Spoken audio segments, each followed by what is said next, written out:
Hello అండి. మన IVF జర్నీలో 10th or 11th డే మనం ఇప్పుడు ఉన్నామన్నమాట. అందుకనే ఈ డ్రెస్ చేంజ్ ఇవన్నీ జరిగాయి. So this is OT complex. Basically egg collection కోసం పేషెంట్ వచ్చినప్పుడు కింద మీరు చూసింది అదంతా స్కాన్ క్లినికల్ పార్ట్. నా ఇప్పుడు ఎగ్ కలెక్షన్కి పేషెంట్ ఇలా వస్తారు. ఇలా వచ్చి రాగానే రూమ్లోకి అడ్మిషన్ అనేది జరుగుతుంది. సిస్టర్ తీసుకెళ్తారు, రూమ్లో మంచిగా అడ్మిట్ చేస్తారు. సో రూమ్లో వాళ్ళకి సంబంధించి ఒక బెడ్ ఉంటుంది, దాన్ని పడుకోబెట్టి బీపీ అన్నీ చెక్ చేసి, వైటల్స్ చెక్ చేసి పేషెంట్ అంతా హెల్తీగా ఉన్నారా, ప్రీ ఆప్ ఇన్స్ట్రక్షన్స్ అంటే మనం ఎగ్ కలెక్షన్కి ముందు చేయాల్సిన జాగ్రత్తలన్నీ పాటించారా లేదా అనేది కనుక్కొని ఓటీ డ్రెస్కి షిఫ్ట్ చేసుకుని పేషెంట్ని రెడీ చేసుకుంటూ ఉంటారనమాట. అండ్ తర్వాత ఎగ్ కలెక్షన్ కరెక్ట్గా ఒక 10 minutesకి ముందు వాష్రూమ్కి పంపించి బ్లాడర్ అనేది ఎంటీగా ఉండాలి. మనకి కలెక్షన్ చేసేటప్పుడు బ్లాడర్ అనేది అడ్డం రాకూడదు. సో అందుకని ముందే కరెక్ట్గా లోపలికి తీసుకెళ్లే ముందే వాష్రూమ్కి పంపించి కాళ్ళకి మళ్ళీ సాక్స్ తోడి వేసి సిస్టర్ ఇంకా పేషెంట్ని తీసుకొని వస్తారనమాట లోపలికి. పేషెంట్ రూమ్లోకి తీసుకొచ్చిన తర్వాత వాళ్ళకి అలాట్ చేసిన రూమ్లో వాళ్ళని సెటిల్ చేయడం జరుగుతుంది. ఐవీ లైన్ అది పెట్టుకొని ఒక సెలిన్ స్టార్ట్ చేసుకొని యాంటీబయాటిక్ ముందు డోస్ ఒకటి ఇచ్చి, టెస్ట్ డోస్ అనస్థెటిస్ట్ వచ్చిన తర్వాత టెస్ట్ డోస్ అనేది ఒకటి ఇచ్చి, రియాక్షన్ ఏమన్నా ఉందో అని అబ్జర్వ్ చేసి తర్వాత ఫుల్ డోస్ ఇచ్చుకొని లోపలికి నెమ్మదిగా ఎగ్ కలెక్షన్ అంటే ఎక్కడ అవుతుంది ఎగ్ కలెక్షన్? ఐవీఎఫ్ థియేటర్లో అవుతుంది. సో రూమ్ నుంచి వాళ్ళకి ఇప్పుడు ఐవీఎఫ్ థియేటర్కి తీసుకెళ్తాం అన్నమాట. ఇప్పుడు ఐవీఎఫ్ థియేటర్ కాంప్లెక్స్లోకి వచ్చేసానండి నేను.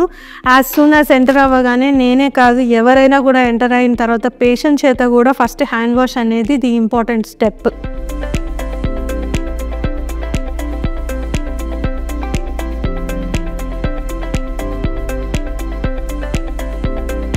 సో మనం ఇప్పుడు ఐవీఎఫ్ థియేటర్లో ఉన్నామండి. ఐవీఎఫ్ థియేటర్ అంటే ఇది heart of the IVF centre అనమాట. గుడ్లలో గర్భగుడిని ఎట్లా కన్సిడర్ చేస్తారో ఐవీఎఫ్ సెంటర్లో కూడా ఐవీఎఫ్ ల్యాబ్ని అంతే క్లీన్ అండ్ నీట్ అండ్ పవిత్రం దానిలాగా కన్సిడర్ చేస్తాము. పేషెంట్ ఇలా వచ్చిన తర్వాత తనని ఓటీ టేబుల్ మీద కంఫర్టబుల్గా పడుకోబెడతామండి. పడుకోబెట్టిన తర్వాత ఇది అనస్థీషియా మెషిన్ అండి. అనస్థెటిస్ట్ ఇక్కడే ఉంటారు. తనకి అనస్థీషియా ఇచ్చిన తర్వాత పేషెంట్ విల్ బి ఇంకా తను సెడేషన్లో ఉంటారనమాట. ఇంకా మత్తుగా తెలియనట్టు పడుకున్నారు కంఫర్టబుల్గా కన్ఫర్మ్ అయిన తర్వాతనే తనని ఒకలాంటి పొజిషన్లో పెట్టుకోవడం అంటే లిథాటమీ పొజిషన్లో పెట్టుకోవడం జరుగుతుంది ఓటీ టేబుల్ సహాయంతో. పడుకోబెట్టిన తర్వాత నీట్గా క్లీన్ చేసుకొని ప్రైవేట్ పార్ట్స్ స్పెక్యులం అంటామండి దీన్ని. ఇట్లా అంటే ఈ వెజైనల్ లిప్స్ 2 ఓపెన్ అవుతాయి. ఓపెన్ చేసుకొని క్లీన్ చేసుకున్న తర్వాత ఈ ప్రోబ్ అనేది తీసుకుంటాం. ఇది స్కాన్ ప్రోబ్ అండి. ఈ స్కాన్ ప్రోబ్కి స్కాన్ కవర్ ఒకటి ఉంటుంది కలెక్షన్ చేసేటప్పుడు.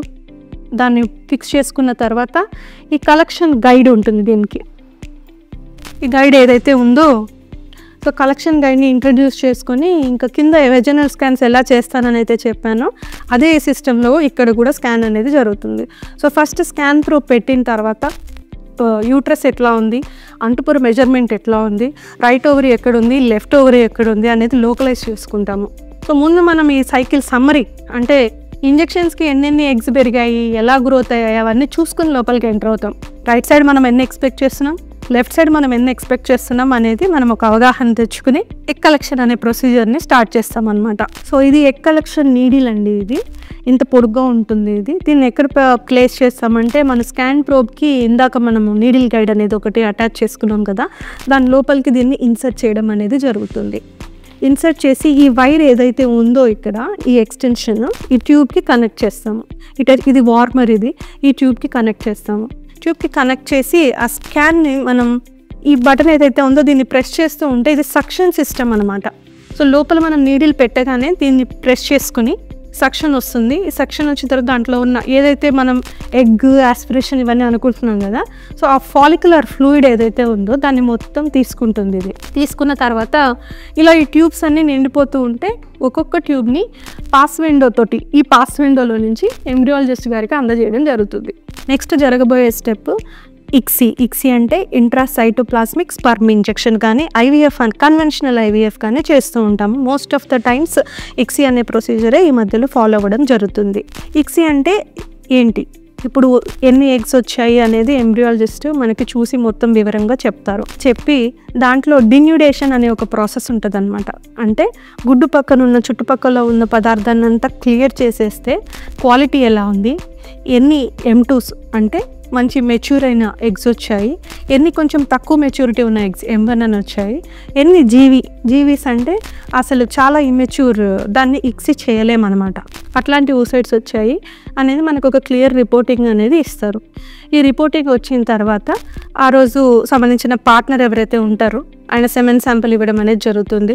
ఆ సెమెన్ శాంపిల్ని చూసుకొని మనకు చూడ్డానికి మార్ఫలాజికలీ ఏదైతే బాగుందో దాన్ని పిక్ చేసుకొని ఈ ఇక్సీ మెషిన్ ద్వారా ఒక్కొక్క ఎగ్లోకి ఒక్కొక్క స్పర్మ్ని ఇంజెక్ట్ చేయడం అనేది జరుగుతుంది.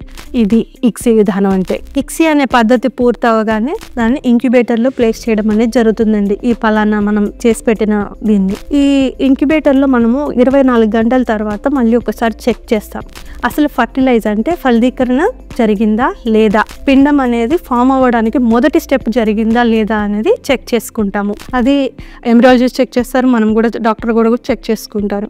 సో ఫర్టిలైజేషన్ అయిపోయిన తర్వాత డే 3 అంటే సరిగ్గా ఎదుగుతున్నాయా లేదా, 3వ రోజు దాకా వెళ్ళాయా, 3వ రోజు నుంచి 5వ రోజు దాకా ఎన్నిటిని పంపించాలి, ఎన్ని ఎదిగే కెపాసిటీ ఉంది వాటికి, ఇవన్నీ చూసుకుని డాక్టర్ ఇంకా ట్రీటింగ్ డాక్టర్ ఇంకా ఎంబ్రియాలజిస్ట్కు కలిసి ఒక నిర్ణయం తీసుకుని ఈ ఎంబ్రియోస్ అనేది సెలెక్ట్ చేసుకోవడం జరుగుతుంది. ఎంబ్రియోస్ అనేవి ఫామ్ అయిన తర్వాత డే 3 రోజు మనం ట్రాన్స్ఫర్ చేసేది ఉంటే డే 3 ట్రాన్స్ఫర్ అంటాము. Fresh transfer, frozen transfer.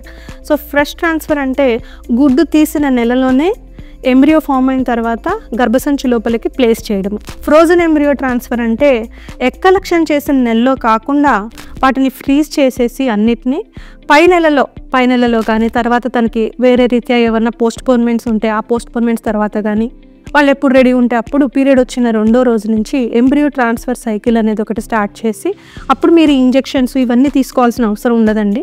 Just oral medication అనేది అంటుపొర మీద కాన్సన్ట్రేషన్ ఎక్కువగా ఉంటుంది. అప్పుడు అంటుపొర మంచిగా వచ్చిన టైంలో ట్రాన్స్ఫర్ చేయడం అనేది జరుగుతుందన్నమాట. That is frozen embryo transfer.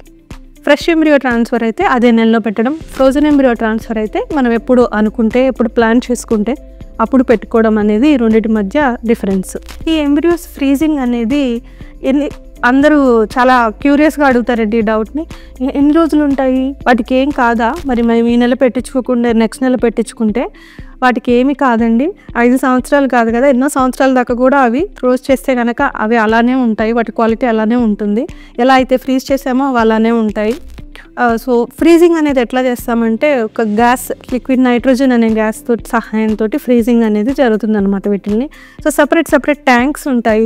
ఆ ట్యాంక్స్లో ఒక్కొక్క స్ట్రాలో పలానా ఎంబ్రియోస్ పలానా వాళ్ళవి అని చెప్పి నీట్గా మీకు సంబంధించిన క్లారిఫికేషన్స్ విత్ విట్నెస్ ఒకళ్ళు చేయడం ఒకళ్ళు చూడడం, మళ్ళీ దాంట్లో పెట్టి మళ్ళీ డబుల్ చెక్ చేయడం, ఇట్లాంటివన్నీ జరుగుతాయి అన్నమాట. సో ఫ్రెష్ ఎంబ్రియో ట్రాన్స్ఫర్ చేసిన, ఫ్రోజన్ ఎంబ్రియో ట్రాన్స్ఫర్ చేసిన తర్వాత నుంచి 15 రోజులకి బ్లడ్ ప్రెగ్నెన్సీ టెస్ట్ ఉంటుందండి.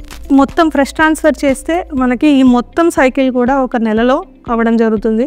ఫ్రోజన్ ట్రాన్స్ఫర్ అంటే ఎగ్ కలెక్షన్ దాకా మీకు 2 వారాలు మాత్రమే పడుతుంది అనమాట. దీనికి సంబంధించి IVFకి సంబంధించి టైము. సో అందుకని ఎన్ని రోజులు తిరగాలి, ఎన్ని మందులు వేసుకోవాలి, ఎన్ని రోజులు ట్రీట్మెంట్ జరుగుతుంది అనే క్వశ్చన్స్ అన్నిటికీ మీకు క్లియర్గా ఆన్సర్స్ ఈ వీడియోలో దొరికాయని నేను అనుకుంటున్నాను. ఎగ్ కలెక్షన్ అయిపోయిందండి. ఎగ్ కలెక్షన్ అయిపోయిన తర్వాత అనస్థీషియాలో ఉంటారు కాబట్టి ఇంకా వెమ్మటే తీసుకొని వచ్చి రూమ్లో అయితే మనం పెట్టాము, డైరెక్ట్గా పోస్ట్ ఆపరేటివ్ వార్డ్కి తీసుకొని వస్తాము. ఇక్కడ పెట్టి ఇక్కడ ఈ మానిటర్ ఇవన్నీ కనెక్ట్ చేసి బీపీ ఎట్లా ఉంది, పల్స్ ఎలా ఉంది, అనస్థీషియా నుంచి రికవరీ ఎట్లా ఉంటుంది, ఆక్సిజన్ కూడా కనెక్ట్ చేసి అనస్థెటిస్ట్ అప్పటిదాకా కూడా ఉంటారు. Once the patient is recovered from anaesthesia then embryology report కానీ తన ఫైండింగ్స్ కానీ డిస్కస్ చేయడం బెటర్ అండి విత్ ఫ్యామిలీ. అండ్ అయిపోయిన తర్వాత she'll wake up and she'll go walk around little bit, కొంచెం నడిచి వాష్రూమ్కి అది వెళ్ళిన తర్వాత 2 hours తర్వాత కొంచెం వాటర్ ఇవ్వడం. వాటర్ ఇచ్చిన తర్వాత if she is tolerating well then కొంచెం రూమ్కి షిఫ్ట్ చేసి ఇంకో 1 hour అయిన తర్వాత ఓరల్గా ఏమన్నా మిల్క్ ఆర్ సాఫ్ట్ డైట్ ఇచ్చి ఒక 3-4 hours తర్వాత వీ కెన్ ఈజీలీ డిశ్చార్జ్. అంటే మ్యాక్సిమం ప్రొసీజర్ ఒక 6 hours ఉంటుందండి. వచ్చిన తర్వాత అయిపోయిన తర్వాత 6 to 7 hours లోపల డిశ్చార్జ్ అనేది కూడా అయిపోతుంది. ఈ ప్రొసీజర్కి మీరు ఎన్ని డేస్ లీవ్ తీసుకోవాలి ఆల్రెడీ మనం డిస్కస్ చేసుకున్నాము. స్కాన్స్ ఎట్లా అవుతాయి, స్కాన్స్ ఎట్లా ప్రోగ్రామ్ చేసుకోవచ్చు, ఇంజెక్షన్స్ ఎట్లా ప్రోగ్రామ్ చేసుకోవచ్చు, కన్సల్టేషన్స్ ఎట్లా ప్రోగ్రామ్ చేసుకోవచ్చు. అండ్ ఎగ్ కలెక్షన్ మీకు ముందే చెప్పేస్తాం కాబట్టి ఆ టెంటేటివ్ డేట్స్ మీరు లీవ్ అప్లై చేసుకుని ఆ పలానా రోజు పక్క రోజు రికవరీ సరిపోతుందండి. So some very next day మీరు నెక్స్ట్ డే కాకుండా ఆ తర్వాత రోజు నుంచి మీరు వర్క్ అనేది కానీ ఏం చేసుకున్నా you can resume your normal activities. IVF steps గురించి ఈ వీడియో మీకు చాలా ఇన్ఫర్మేటివ్గా ఉందని, మీకున్న చిన్న చిన్న సందేహాలు, పెద్ద పెద్ద సందేహాలు అన్నీ కూడా తీరాయని నేను అనుకుంటున్నాను. ఇవి కాక ఇంకా ఏమన్నా మీరు అడగాలనుకుంటే కింద కామెంట్ సెక్షన్లో అడిగి తెలుసుకోవచ్చు. సో ఐవీఎఫ్ అనేది చాలా పెద్ద ఇబ్బందికరమైన ప్రాసెస్ కాదండి. Let's normalise IVF.